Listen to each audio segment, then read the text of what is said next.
Most first-time home buyers typically don't know much about the home buying process, so here are 5 home buying tips to help get you started.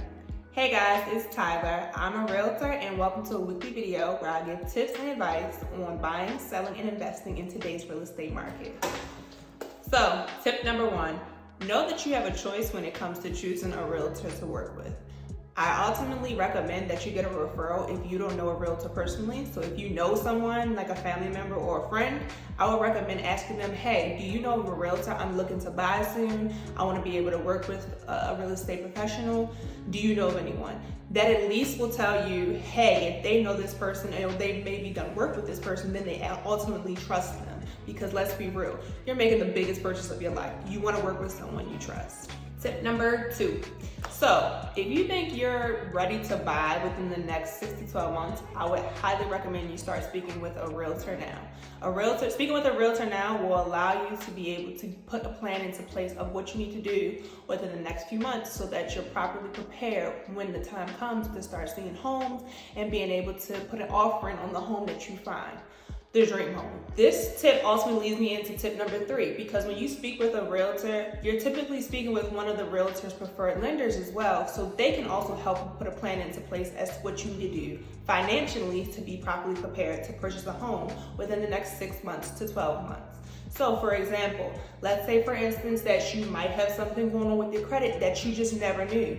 A lender can sit down with you, run some information for your background and your credit, and kind of give you steps on, hey, this is what you need to do to repair your credit, or this is what you need to do to just boost your credit score a little bit so that maybe you can afford a little bit more when it comes time to purchase the home. So tip number 4 is more so educational and for informational purposes, but there are 4 types of loans.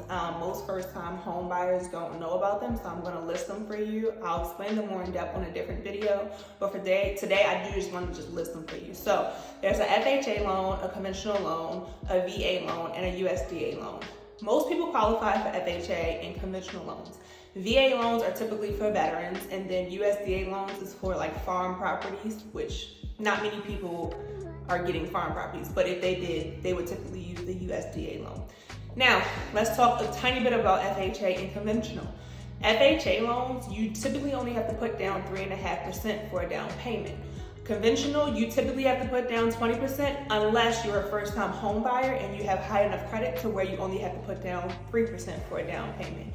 On top of that, being a first-time home buyer allows you to also qualify for certain down payment or housing assistance programs. So I would highly suggest, if you are a first-time home buyer, make sure you speak with your realtor about what your possible options are for as far as grants and as far as assistance programs.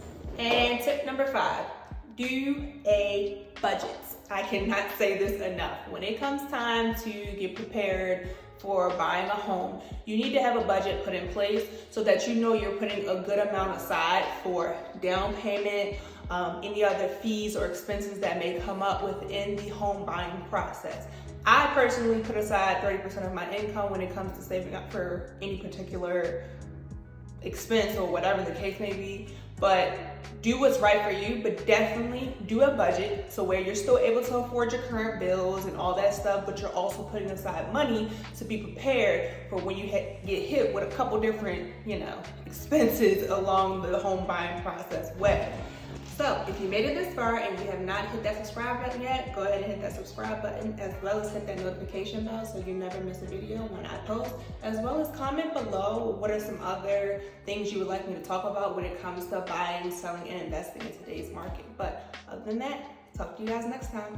Peace.